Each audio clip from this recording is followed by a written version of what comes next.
Azərbaycan prezidenti və hökuməti bu soyqırımın dünya ölkələri tərəfindən tanınmaq üçün ciddi səylə çalışırlar. Elə bunun nəticəsidir ki, Ermənistanın bu bəşəri cinayəti artıq bütün dünyanın diqqətini çəkir və onların törətdiyi vəhşiliklər qınanır, o cümlədən rəsmi şəkildə tanınmaqdadır.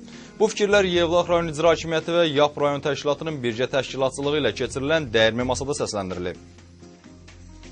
Xocalı şəhərinin Ermənistan silahlı qüvvələri tərəfindən işğalının 21-ci il dönümü ilə bağlı Yevlax rayon icra hakimiyyəti və YAP Yevlax rayon təşkilatının birgə təşkilatçılığı ilə dəyirmi masa keçirilib. Tədbirdə rayon icra hakimiyyətinin məsul əməkdaşları, YAP Yevlax rayon təşkilatının nümayəndələri, Xocalı rayon sakinləri və bir sıra kütləvi informasiya vasitələrinin əməkdaşları iştirak edib. Tədbirə qatılanlar ilk olaraq soyqırım qurbanlarının xatirəsini bir dəqiqəlik sükutla yad ediblər. Daha sonra soyqırım qurbanlarının xatirəsinə həsr olunan film nümayiş etdirilib. Çıxış edənlər isə bildiriblər ki, amansızlıqla törədilən bu qətliam tək Xocalılara qarşı deyil, ümumilikdə bütün Azərbaycan xalqına qarşı həyata keçirilən soyqırım aktıdır.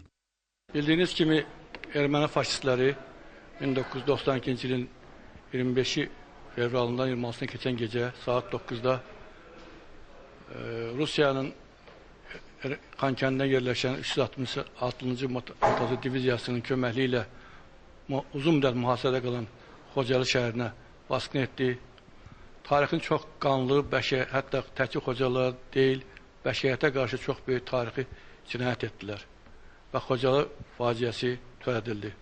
Xocalıda 613 nəfər qətlə yetirildi, 487 nəfər müxtəlif dərəcəli bədən xəsarəti aldı, 1275 adam girov götürüldü, qocalara, uşaqlara aman verilmədi, onlar ən vəhşi üsullarla qətlə yetirdilər. Ermənilər vəhşicəsinə körpələrimizi güllələyirlər, onlara süngülərə keçirdirlər.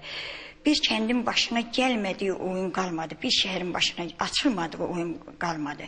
Çox əzab-əziyyət verdilər, onlar torpaq, 40 gün ağaclarda qalan insanları tanıyıram mən. Girov qalan insanlar vardı ki, yeriyə bilmirdilər, onlara nə cür əzab verirdilər, onlara nə cür işgəncə verirlər, ağızlarından dişlərini çəkiblər.